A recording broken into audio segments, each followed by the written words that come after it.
Hey everyone. So a few weeks ago I was invited to a birthday party, which is great because I love birthday parties.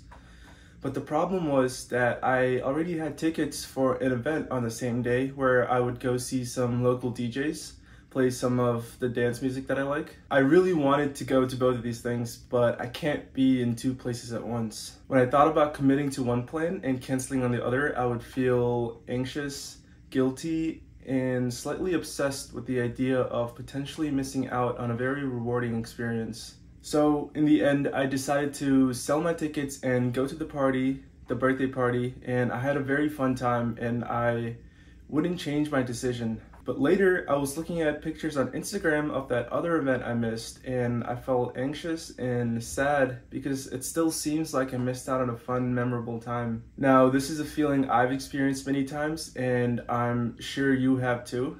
This feeling has a name, and it's called fear of missing out, or FOMO. FOMO is a relatively new term that was introduced in 2004 but wasn't actually defined in clinical psychiatry until 2014. So as far as words go, it's very young. It's younger than I am, in fact. So there isn't a ton of research on FOMO yet, but there is a good amount. And we do know some things about why we feel FOMO and how it affects us. But before we get into all that, we have to define it. In 2013, British psychologists defined FOMO as pervasive apprehension that others might be having rewarding experiences from which one is absent. So what does that mean?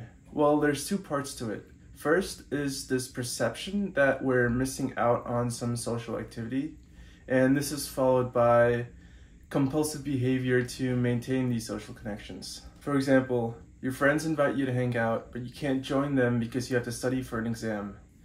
Except all you can think about is how much fun they might be having, how they're all bonding without you, how they might forget about you, and you keep checking your phone for notifications, and you can't even focus on the studying.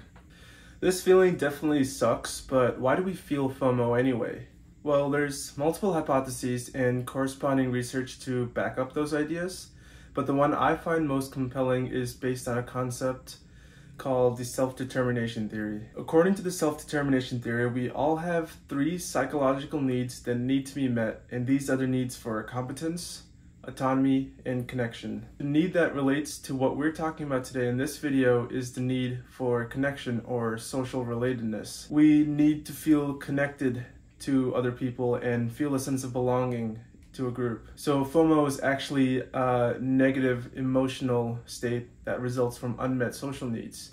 If we're lacking valuable interpersonal connections in our life, then we're more likely to feel negative emotional states like FOMO. Today, more than ever, when we feel a lack of connection, we tend to turn to social networking sites like Instagram or Twitter. Now, these sites are great because they allow us to connect with people all over the world and maintain large social circles that just wouldn't be possible in the real world. The downside of these sites is that when we feel lonely, we tend to turn to these social networking sites for connection, but they're not a proper substitute for real face-to-face interaction.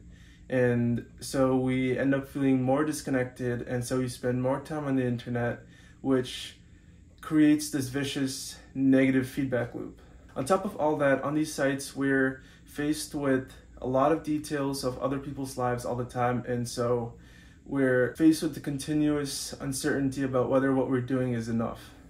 It's really no surprise that FOMO is so pervasive. A 2021 meta-analysis of research papers about FOMO across 2 decades found that FOMO can lead to a whole host of negative effects on our mental health, physical health, and overall well-being, and I'm going to go through some of those with you right now. Because FOMO is so closely linked to high social media usage, studies have shown that it can lead to lower attention spans and lower productivity. There's the risk of reducing our quality of sleep and all the negative things that come with that. The feelings of envy and social exclusion that come from FOMO are linked to poor eating habits. And once again, FOMO promotes high social media usage, which leads to a sedentary lifestyle. And lastly, the fear of missing out can have a huge impact on our mental health.